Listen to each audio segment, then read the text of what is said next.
I asked the doctor, I said, is there some kind of a cognitive test that I could take? Because I've been hearing about it, because I want to shut these people up. They're fake news. They make up stories. I mean, like I'll do an interview with you. I didn't say you can't ask me about this. I say ask me anything. I did one with Chris Wallace. He was nice enough to say. Samuel L. Jackson has played kings, killers, saints, and sinners, but no one expected him to play the calmest man in the room after a public insult from Donald Trump. It began with a late-night post that spread fast, Trump calling Jackson low IQ and washed up, daring him to respond. The very next night, Jackson appeared at a nationally televised charity gala for school arts programs, an event meant to be polite and uneventful. Then the host, awkwardly joking, read Trump's post aloud. Nervous laughter filled the room before the camera cut to... There you go. It says, I don't know Samuel L. Jackson, to best of my knowledge, haven't played golf with him, and think he does too many TV commercials. Boring, not a fan. Not a bad thing. Now, it's very interesting when Donald Trump says someone is out on TV too much, because, you know, he's very, with exposure, he thinks it's very careful to just... To Jackson. He didn't flinch or react theatrically. He calmly set his glass down, walked to the microphone, and spoke with measured authority. He thanked the audience for supporting the arts, noting that art teaches something politics often forgets: how to listen. The room quieted. Jackson smiled slightly and said he would respond in the most boring way possible, with facts and a question.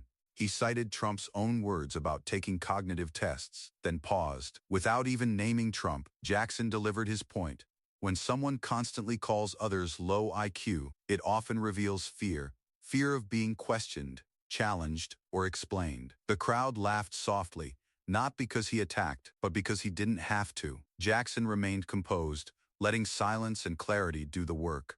In that moment, restraint proved more powerful than outrage, and calm became the sharpest response of all. He said, "Intelligence isn't volume. Intelligence is clarity. It's the ability to stay on one question without sprinting away from it." Then he finally looked straight into the camera, still calm, and addressed Trump directly. "So, Mr. Trump." About a little kerfuffle that you and Donald Trump are in. I just wanted to know, are you surprised that this has become a thing in the press? Is it a thing in the press? No, it's not. Here's the question. What do you want Americans to do with that insult?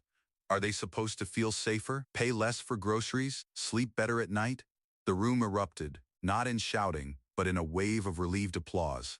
Jackson raised a hand, and the audience quieted instantly. "I'm not offended," he said. "I've been insulted by better writers than whoever typed that." Laughter rippled, but his tone stayed measured. What it reveals is this: when humiliation is your only tool, every conversation turns into a mirror. He shifted seamlessly from humor to something sharper.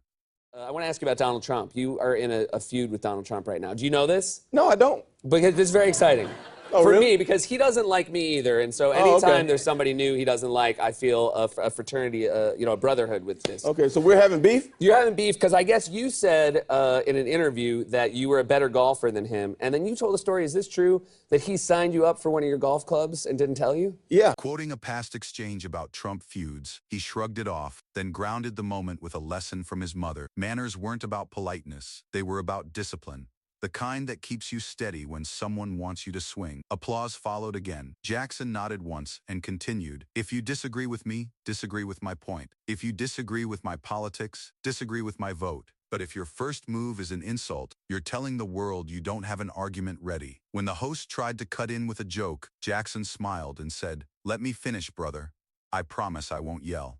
The crowd laughed, the host stepped back, and Jackson closed with a final line so quiet the microphones had to lean in to catch it. "I don't need to shout to be heard," he said, calm and measured, "and I don't need approval from someone who confuses attention with respect." He stepped away from the microphone as the room rose into a standing ovation. Backstage, producers urged him to clarify or soften it to avoid headlines, but Jackson simply shook his head. "I said what I meant," he told them evenly. "If he wants to debate, we can debate. If he wants to insult, he can insult himself into a corner." The bandleader asked whether he wanted music to smooth the tension. Jackson smiled. "No," he said. "Let the silence do its job." When cameras returned, the audience was chanting his name on national television. Within minutes, clips spread online. Some argued about Trump, some about Jackson. But most shared the same takeaway: the insult didn't land because it didn't provoke him.